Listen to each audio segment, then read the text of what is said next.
Welcome guys, आप सभी का आपके YouTube channel Words to Crack पे स्वागत है। आज की वीडियो में हम लाए हैं आपके लिए 5 वर्ड्स।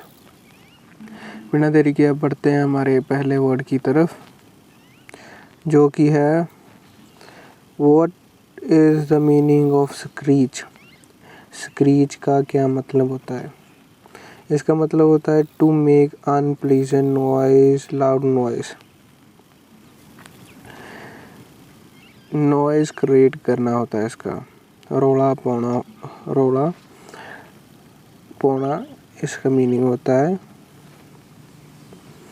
एक्सीजेसिस हमने पहले किया है, इसका होता है एक्सप्लेन करना, और टायरेड हमने पहले किया था, इसका क्या होता है? A long speech of criticism, निंदा का भाषण। अब बढ़ते हैं हम आगे। हिंदी में क्या हो जाएगा? चिल्लाना, जोर जोर से चिल्लाना होगा। सिनोनियम shout, scream, squeal, out cry, roar, all. Antonym mild, काम, मटर, humorless. Example, we tried to calm her but she just screeched more loudly. हमें उसे चुप कराने का प्रयास किया पर वह और ज़ोर से चिल्लाने लगी। ये था स्क्रीच का क्या मतलब होता है? चिल्लाना। अब बढ़ते हैं हमारे दूसरा प्रश्न क्या है? रेंडेवस का मीनिंग क्या होता है? इसका मीनिंग क्या होता है? Meeting at agreed time and place. Meeting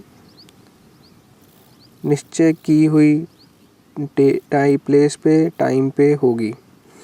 और कंट्राइट हमने पहले किया था। बाद में हमें पता चले कि हमने कुछ गलत किया है। और कैनूडल का पहले हमने किया था टू लव, प्यार करना। बढ़ते हैं हमारे हिंदी सभा का स्थान और सभा का टाइम, समय। Synonym meeting, assassination, appointment, engagement. Antonym क्या हो जाएगा? Disjoin, disperse, dissociate, disunite. Usage क्या हो जाएगी? Example, Edward turn up late for their rendezvous. Edward था, लेट हो गया, जो उन्होंने अपनी मीटिंग का समय और स्थान फिक्स किया था, उस पे वो लेट हो गया। अब बढ़ते हैं हमारे तीसरे वर्ड की तरफ। ऐसा बढ़ते हैं हमारे तीसरे प्रश्न की ओर। वो क्या है? इपोचल क्या होता है? इपोचल होता है जो चीज़ इम्पोर्टेंट हो, ज़रूरी हो। एडामेंटाइन हमने किया था अनविलिंग टू चेंज, जो बंदा ना मानने वाला हो। कोइफ्यूर होता है हेयर स्टाइल होता है। अनइम्पोर्टेंट आपको सभी को पता है। अब बढ़ते हैं हमारे इस वर्ड की हिंदी मीनिंग की तरफ। महत्वपूर्ण, important. Synonym important, significant. Usage क्या हो जाएगा? The epochal scale of change in the east, जो इम्पोर्टेंट स्केल है ऑफ चेंज इन ईस्ट ਦੇ ਵਿੱਚ जो चेंज आ रहा है। अब बढ़ते हैं हमारे चौथे प्रश्न की ओर। What is the meaning of confiscation? इसका मीनिंग क्या होता है? द एक्शन ऑफ टेकिंग और seizing someone's property with authority, किसी की प्रॉपर्टी को जब्त करना, वो होता है कॉन्फिस्केशन। बोच्ड होता है जो भी कार्य करना, वो असफल कार्य करना। कॉन्ट्रीटेम्स होता है कि अनएक्सपेक्टेड अकरेंस, घटना होनी, बिना बताए घटना हो जानी किया। बेला बोर होता है वर्बली बोल के किसी का अपमान करना। अब बढ़ते हैं हमारे हिंदी वर्ड की तरफ। अधिहरण और जब्ती, जब्त करना, किसी की जायदाद को जब्त कर लेना। सिनोनियम क्या हो जाएंगे? Seizure, impounding, commandeering. Antonym recur, recur, return. Usage होगा a court order the confiscation of his her property.